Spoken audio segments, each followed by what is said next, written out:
Hey y'all, welcome. Let's make this easy beef and broccoli stir fry that's going to come together in no time. Alright everyone, I'm going to go over the ingredients for this very easy beef and broccoli. So right here I have some oyster sauce, some soy sauce. This is a little bit of Maggi seasoning. If you don't have that, you can actually just use a little bit of extra soy sauce instead. This is rice cooking wine, some rice vinegar, fresh minced garlic and ginger, cornstarch. I'm using ribeye steaks today, about 1.5 pounds. You can use flank steak or any cut of beef that stir fries well. Some honey, sesame oil, of course broccoli, and this is 3 heads of broccoli. I've cut them rather small, as you can see, so they'll stir fry quickly. I like a lot of broccoli in mine. Use as much as you like. This is 1.5 medium onions that have been sliced, and this is all the simple ingredients for our delicious beef and broccoli. So I'm going to start out with cutting my meat. This is one of my ribeye steaks, and as you can see, I've put it on a plastic cutting board, which is what is safest for cutting meats. Now, when you cut your beef, you want to try to cut it against the grain.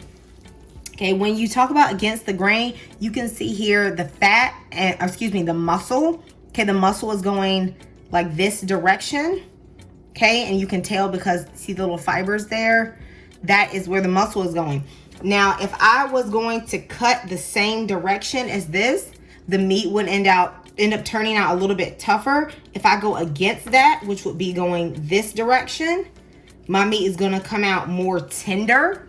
Okay, so when you look at your cut of meat, okay, I can see the grains going this way. I want to cut against the grain so that I can get the most tender cut of meat. Okay, you do that on yours. Now, I'm going to cut mine into thin slices, okay? You also want to remember that actually the best thing to do is to semi-freeze your meat.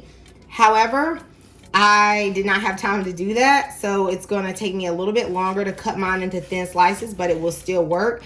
But if you freeze yours and then sort of halfway defrost it, it's going to be much easier to cut through yours.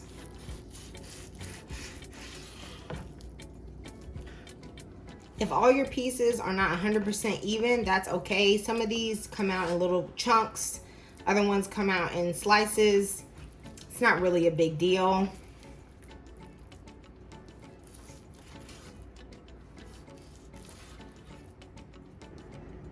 I've placed my beef in this bowl, and in order to marinate my beef, I'm going to go in with the cornstarch.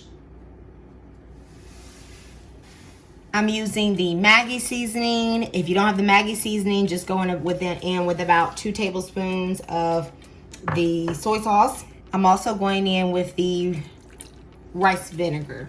The cooking wine. I'm also going in with the cooking wine. And I'm going to massage this into the beef. All right, and now I'm going to go in with the rice vinegar. Okay, stir that in. And we're going to set this to the side. My wok is nice and hot, and I'm going to go in with a little bit of ghee for my cooking oil. You could also use vegetable oil, but I think ghee has a nice flavor and it's a high heat oil. Your wok should be on a medium high heat at this point. Inside of my pan, I'm adding my beef, but I accidentally put in all my beef. You cannot stir fry this much meat at one time, so I'm going to fetch out half of the meat, and I'm only going to cook half of this at one time. You want to make your beef in small batches so that you can get the nice color, the caramelization, the flavor that you want. I'm letting mine just cook undisturbed for about 1.5 minutes. Then I'm going to start tossing it around, and I'm going to cook it for probably about 1 or 2 more minutes until it is thoroughly cooked to my liking. I allow it to rest because it's going to help develop that color, that flavor. It's going to get a nice taste on your beef. And then I stir fry it after I let the color develop. Once it is done cooking, I'm going to go in and I'm going to take it and put it aside on a plate. And then I'm going to start working on all the rest of the batches of beef that I have.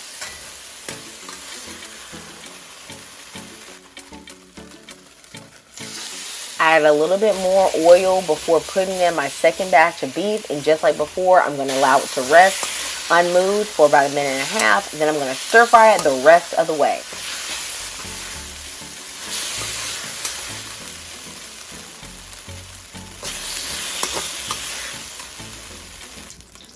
It's time to cook the broccoli.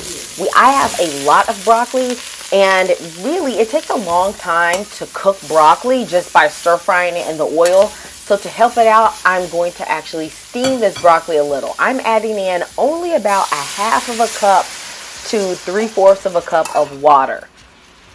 I'm going to allow this water to not only get off some of the flavor from the bottom of the wok, but it's also going to steam the broccoli. I'm going to cover this, and I'm going to allow this to steam for about 4 minutes.